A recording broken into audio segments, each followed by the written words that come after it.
In the winter of 2023, I received a phone call from a local funeral director.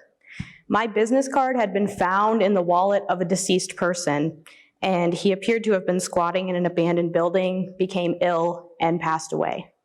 They were contacting me in an attempt to locate next of kin, to see if maybe I had provided him services and I had anything on file. The only thing I had on file was the phone number for his prior employer. This is what homelessness looks like in rural areas, where public resources are scarce and public shelters are miles apart from each other. Individuals are left to fend for themselves. I'll ask you to picture an unhoused person in your mind. Maybe you know someone or have a personal experience. You may have done some volunteer work, or maybe what you're picturing is based on media portrayals of people sleeping in encampments or in their vehicles. You got that mental picture? It would not surprise me if the majority of what you guys are picturing is based in urban settings. People sleeping in subway stations or holding cardboard signs, sleeping on park benches in busy city parks. That's what the majority of media portrayals show, is urban settings of homelessness. But what does it look like out here in rural South Dakota? I had the privilege of working with Daniel. He had a very steady job in manufacturing, had been employed there for a few years, and was living in a rental unit with his long-term girlfriend. Then it all came crashing down. He broke his hand in a work accident, and workers' comp did pay a portion of his salary, but awaiting a scheduled surgery and a potential 8-week recovery time was daunting. And in the meantime, the financial stress was too much for his relationship to bear. He and his partner ended up parting ways, and there went his ability to pay for his rental unit as well. 8-week recovery time was if everything went well, and unfortunately it did not. He ended up hospitalized following complications of the anesthesia, and when he was discharged, he had nowhere left to go and nothing left. So he ended up having to relocate to the next closest town that had a public shelter, which is where he met me, and we started from ground zero. This is what homelessness looks like in rural areas. The cost of living adjustment has increased 21.6% in the United States in the last 5 years, according to the Social Security Administration. That means the reality is most Americans are 1 or 2 missed paychecks away from being unable to pay for their living expenses. Now, most of us probably have social support that can help us with that, right? A family member that we can couch surf with for a little while, or a friend who can loan us some money to make our car payment. But what happens to those who don't have that social support? Last spring, I had the privilege of working with Jade. At 18 years old, she left a toxic home environment and made her way to the emergency shelter where I work.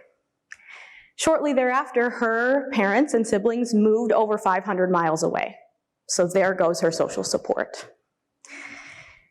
Still in high school, when she came to us, she was able to beat the odds. We got her into a program that offered case management and life skills training. She was able to reconnect with her peers and attended her senior prom, which was pretty exciting. At her high school graduation, it was the shelter staff who were sitting in the audience cheering for her success. Now she's doing well. She's housed, she's employed, she financed a vehicle, and she's doing it all on her own because her social support is gone, and that's the reality of what it looks like for people who don't have those social ties. In the Midwest, where resources aren't readily available, programs are waitlisted, people may have to relocate from communities they've lived in for their whole lives in order to access public shelters. The Midwest mentality tends to be pull yourself up by your bootstraps, but how does that work when you're fighting against a system that's battling you at every turn? Finding a place to sleep is just the start, and then it's survival of the fittest after that. Filling out employment applications or Medicaid paperwork becomes a daunting task, especially for those with cognitive disabilities or who have lower education levels. Some of them didn't complete high school, and the language on some of those medical forms is not easily understood, even by most of us with college degrees, if I'm being honest. The cost of childcare for those with young children compared to the minimum wage sometimes just doesn't make sense for that person to go back to work when they would be losing money sending their child to daycare in order for them to work. And if they don't have that social support, who's going to watch their children so that they can attend medical appointments and go to social services offices and try to get access to all of these resources? Rural communities also tend to be spread out, so transportation can be a huge barrier. If they don't have a vehicle, getting to proper medical care, a lot of small towns don't have a social services office, so how do they get access to these things? Then you think about the age of technology. Oh, they can just go online. What if they don't have a smartphone or they haven't paid for their service for that month?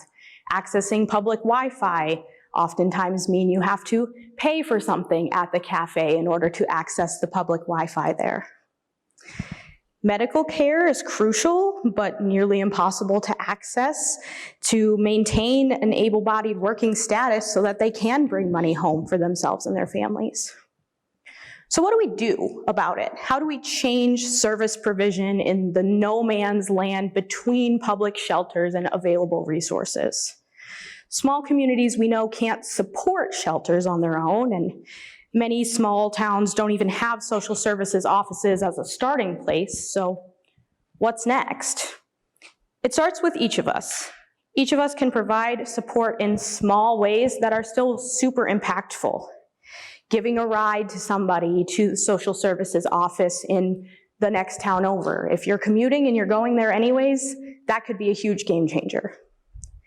Helping out with a meal or volunteering to watch their children for an evening, helping them understand and fill out some of the daunting paperwork for things like SNAP, formerly known as food stamps, Medicaid, child support, all of the ways that they can attempt to support themselves.